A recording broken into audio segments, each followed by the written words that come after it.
mission chairman ina missionary ti honglu dan le igama tangpha to kisaya kalson nati to kim takina report ahon pekhina ken wailam sau pi ka hom gen non ki dia peleleng tu nia bangsia ka sema bangsi banga sepding hiam chi he saulo ina kong khomleng chi na ka hom kisa tangpha inga nungu khangni khangthum khangli bangleng paidi aita kumsam khadjakwa le so ma kepanin tuni chianga kumsam ni le so nia tang thupa inga nungu kumsakhan le kumsom apata yaitana topan ameisel itoyu deva thilai ding de kwang thilai le peson thilai de na sapam ti yong khong ham hatwai isa wai ba wai mei kwang pin gam biar gam atan va thile dinga ammi lowa akwang sem thile dinga panla dinga nang le ki yai mo kwang na itan khang sen hi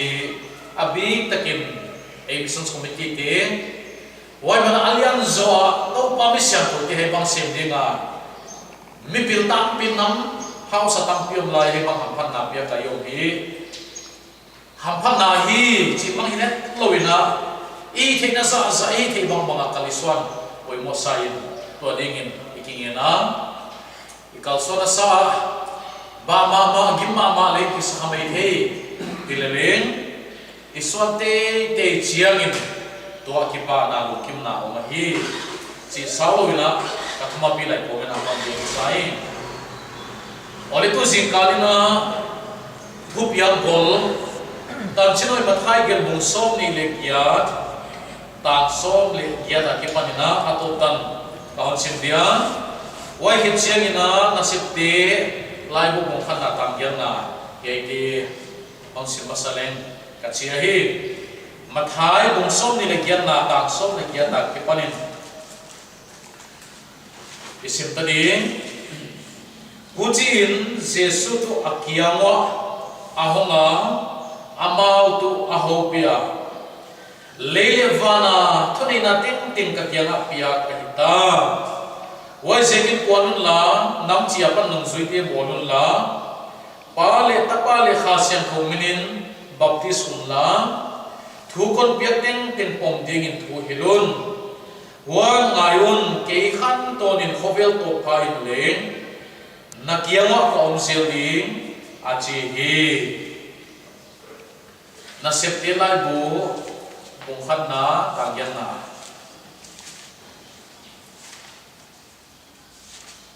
opa o ngai sundom ding abang hile khasian ko na tumwa hongtun siangin hilhi theina na nei demo Wajin Jerusalem kwa khonga Judea le Samaria gam kwa denga kolmong phain kathu theipi te nahi dingu achi hi kathu theipi te nahi dingu achi hi alai se ko sim kia to pa ni tan chara kwa to so sata hem ole tu ne lai se ko sim na ke panina igien udle pachiani na nong zuite kia na atuko sia atuno sia tu banga chile khamang thangte kia nga na semdi wai khamang thangte kia nga ama sina thono na theipi tu te hidingina ei nung suite ei gin tu te to pan ahom lamen hi ahi chi kitel takina imo ahi ole he lai sel thwa ilun ma deuna sap tuamin hiai theipi na isem na idin mun le ipan la na enle ham to bina no hiai ipan la thina tampi te laka abik te ka ilaka igen pipian thil phum te laka hiai te to kisai panila na lungtum hoi isaglo ei mak chetena donna ana pile han chi hi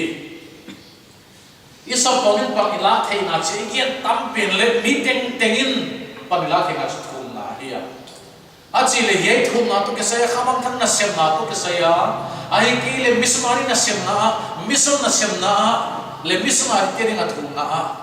ithum sak le ithum na ahun to kya dunia nang mak pe ni bang hile chin full mark so na ka sapwamin thum na panila na bangsa na pe dia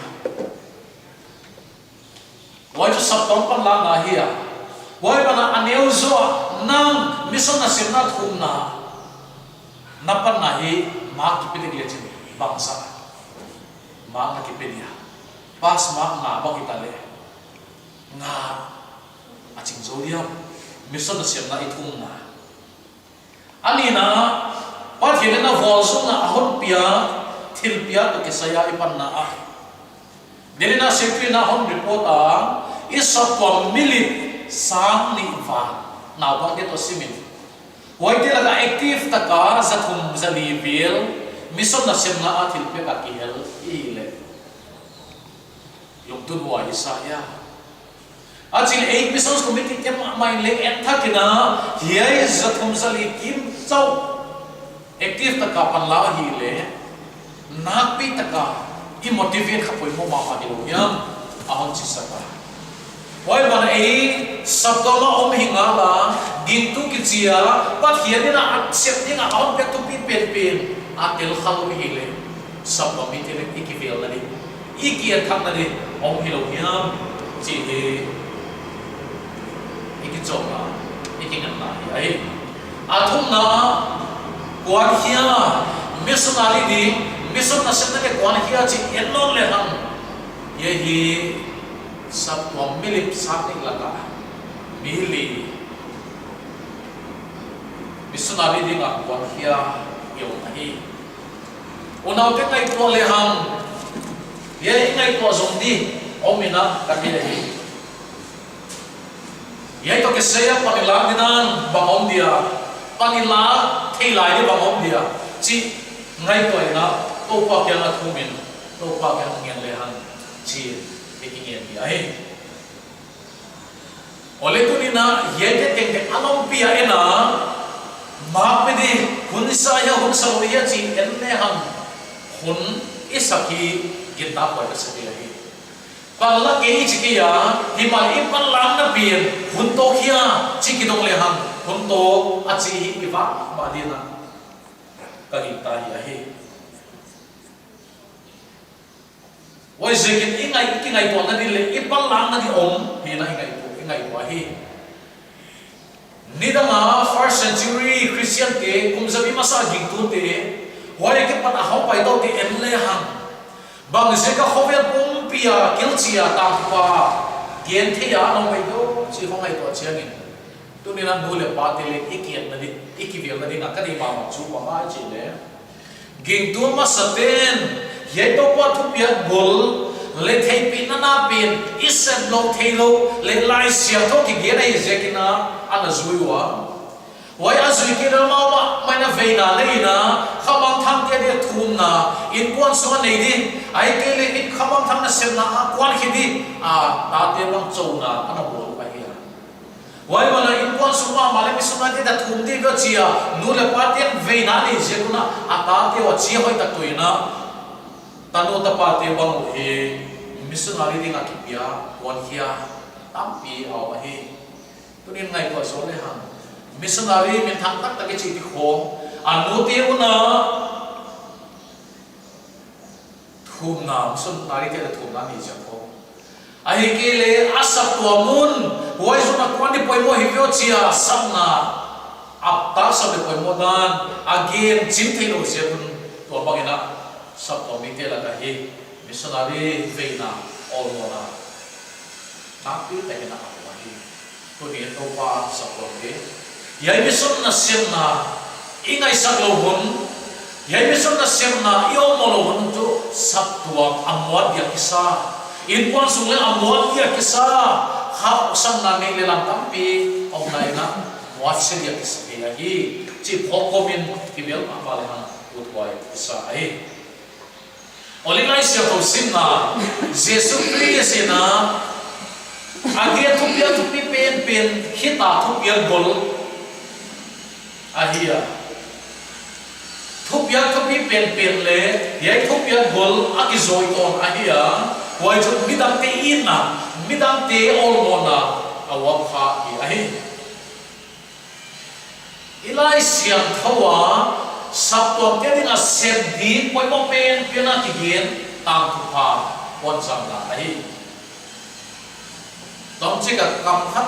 thubal khana gen de missions ahia wai bana ani na chial pina evangelism ahi una te sapton min sem ding a poi mo pen pen chu tam thu pa pon sam ahia wai hita evangelism chial pina ahi achi le he dia leo chik akibal lo na kon gen ka se dia mission stam to papon zamai chi chang azan ai lo athek nai lo ki ka gen ma ahia wai isem di le lai siam thowa ki gen hi ai ani na chial pi nai chi che na ging tu te la ka to pa kam na sem na ha se ma ka so te na di le nong zui tam pi yom the na di le pa sen kam na sem na tam pi kia the na di ma nasib ki ahi wai zikam missions committee ke lenge se te chu tam thu pon sa nai ko ma he la ma chiam ina motivation ene tu ahi ilai sia tu zuya ka bison ahi chi phi le ham u poi sa hi ai wai bana mi hin san sapom se di bana mi hin san ahi le bang thap te ko hian ti bula pi ding ahi unau te bang sia khiam te chi le vana leng dom na ito adi ay kile vana leng dom na ito adi le athupi pen pena ki gen chu khamang thang na sep na ai go bang za ini ya chi ki dong ki dia gari bang za ilai kia ilmon nai kile van nei te ki dong hello di hi ya himale chris ziaka isep him ga te chris ziaka ina sep te to te hi pathia dina ki paman kon beri jakin yai khamang tan set le pathian khembola khamang tan te pi ina set tu pi pel pel pi hi mehing hin san le hi chi ke le ham ko pai sa hi ai oi se ki lai sin ko le yai no sui bo ma khamang thang ma na chi hi I thei khiam thei wal bi lo oi bana iki mu lo khem bol thei bol le hi lo lai se ko a ki le hi bang zekin pathian ni na he lai siam towa again hi bang nang se lo pathian ni mi hing ti aham so na hi sa khodang ti aha alai bu khong yen le mi hing ti pathian ason na hi himale ei bible kha pathian ni mi hing ti ason na ai chi hi thi le hang fai sa wai bana hi khamang thang na se pen mi pil mi siam te na hoi a chi za kana pathian ku le hi ya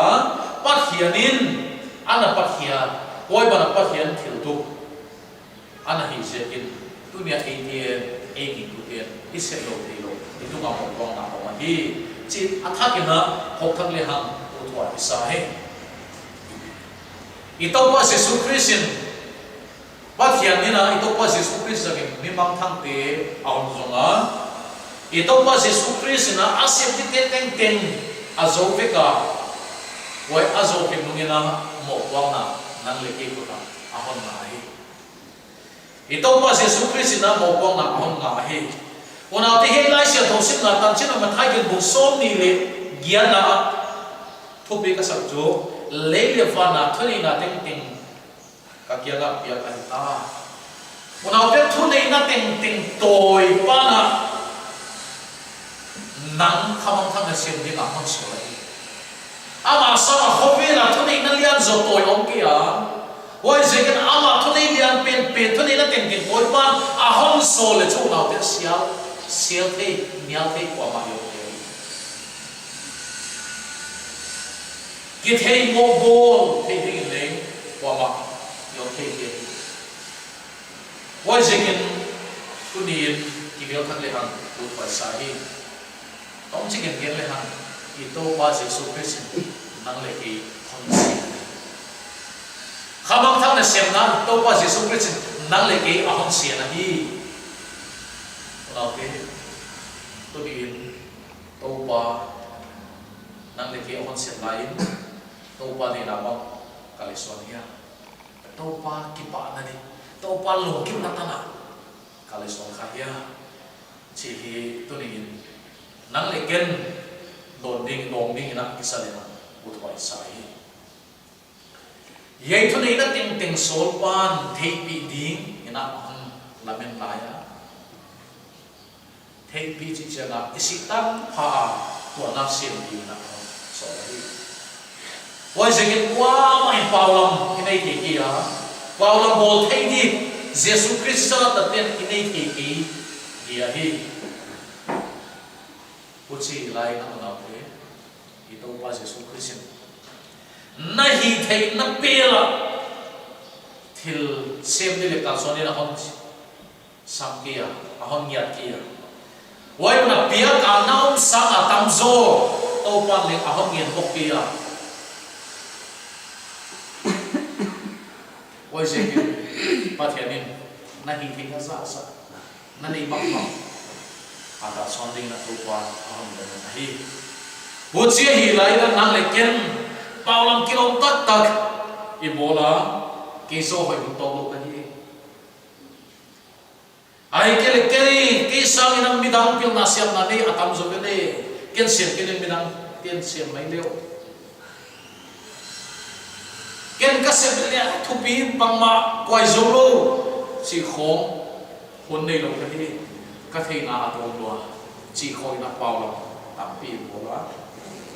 ulau ti to pa Jesus Christ ye nga sem na isem na dinga qualification pangma ahong ya kia ahon ya chu hot dam na ahon ya chu kiman na wai dal ya hi chi tu ni na ina ta sai so ni sai mungin kumia hiya ke male pathiana denga pathiani na hal siam kitim to pa ni na kila kia to pa asana hi tu ni nang leng na kimana to pa gam na sem na dinga to pa ma ni ki tu na le to pa nang sak ya hi wajikin mission asemna topa nang leki kon se dai sekin topa ahon la men na bang se thei ding ka soni missionary de samne le somni hiche bangina sana samne le somne khatin tang thopa pom jak thei ni nyom lai dam chi thei ki wajikin kon inei sungin tam sema topa de na bang ka son chap ding topa misya puti ikingi lahi theipi tu hidingin topa musa lahi alai sang tu simkhia igen e topa ni ta chara bawa so